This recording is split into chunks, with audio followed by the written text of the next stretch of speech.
এর থেকে আমি নিজে ভোটার। এই যাদের নাম বাদ গেছে 48 জনের, মানে 2002 সালে আমি সেবার সিপিএম থেকে দাঁড়ালাম।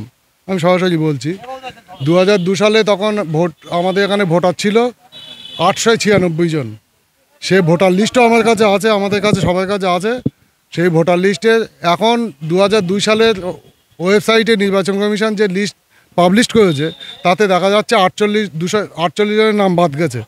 ওখানে সিরিয়াল আছে 848, 849 থেকে 848 জনের নাম টোটাল আউট করে দিয়েছে। এটা যাতে এই সাধারণ মানুষ আবার পুনরায় ভোট দিতে পারে এবং 2002 সালের পুরনো লিস্ট, এই 849 জনের পুরো নামের লিস্ট আবার পাবলিশ করা হয়, তার জন্য আমি নির্বাচন কমিশনের কাছে আবেদন করছি। এখানে উভয় সম্প্রদায়ের মানুষ। এ থেকে যে এই 48 জনের নাম বাদ গিয়েছে তার মধ্যে 22 জন হিন্দু ভোট আর 26 জন মুসলিম ভোট। এখানে আমাদের হিন্দু মুসলিম কোনো বিষয় না, এই যে নামটা বাদ গেল এর জন্য আমরা যদি নির্বাচন কমিশন আর আমাদের এই সাংবাদিক সম্মেলন করে যদি আমাদের দাবি দাওয়া পূরণ না করেন তাহলে আমাদের এর থেকে বৃহত্তর আন্দোলন করতে বাধ্য হব। আমার নাম গোপালচন্দ্র সর্দার, পাতিলচন্দ্র। না, আমাদের নাম নেই। আমরা 2000 সাল থেকে ভোট দিচ্ছি। হ্যাঁ দিয়েছি। হ্যাঁ দিয়েছি।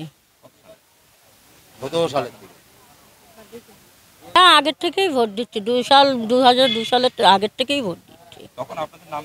হ্যাঁ তখন নাম ছিল, এখন নতুন লিস্ট বার হয়েছে, এখন বলছে যে তোমাদের নাম কাটা পড়েছে। আমি যে আমাদের জন্য ভোট দিতে পারে, আমাদের ছেলেপিলি কোথায় কি করবে, কিভাবে ভোট দেবে ওরা ভোটটা তো হতেই পারবে না।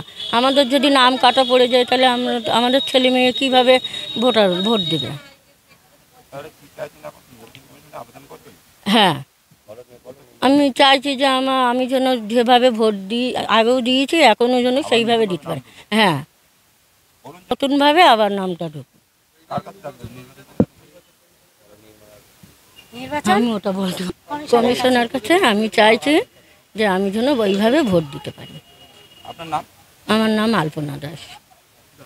বলবো, আমরা 2002 সালে ভোট দিয়েছি, আমাদের ভোটার লিস্টটা এসছে, ওর মধ্যে নাম নেই, তাহলে আমরা আগে গিয়ে আমাদের সন্তানটা কিভাবে ভোট দেবে?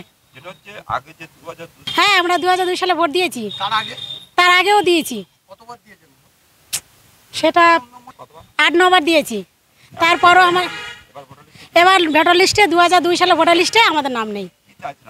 আমরা চাইছি আমরা যদি এখন ভোটার লিস্টে যদি আমাদের নাম না থাকে তাহলে পরবর্তীকালে আমাদের সন্তানদের আমরা ভোটার লিস্টের নাম কোথা থেকে পাবো? তারা কি ভোট দেবে? তাদের ক্যারিয়ারটা তো নষ্ট হয়ে যাবে। হ্যাঁ 100 বার আমরা সেটাই চাইছি, না হলে আমরা এখানকার বাসিন্দাটা কি করে হবো? আমরা চাই আমাদের ভোটার লিস্টের নামটা আবার ফের আসুক, তারপর তো আমাদের সন্তানটা সেই জায়গায় এসে দাঁড়াবে। নির্বাচন কমিশনের কাছে। আমার নাম আলিবাবি মোল্লা।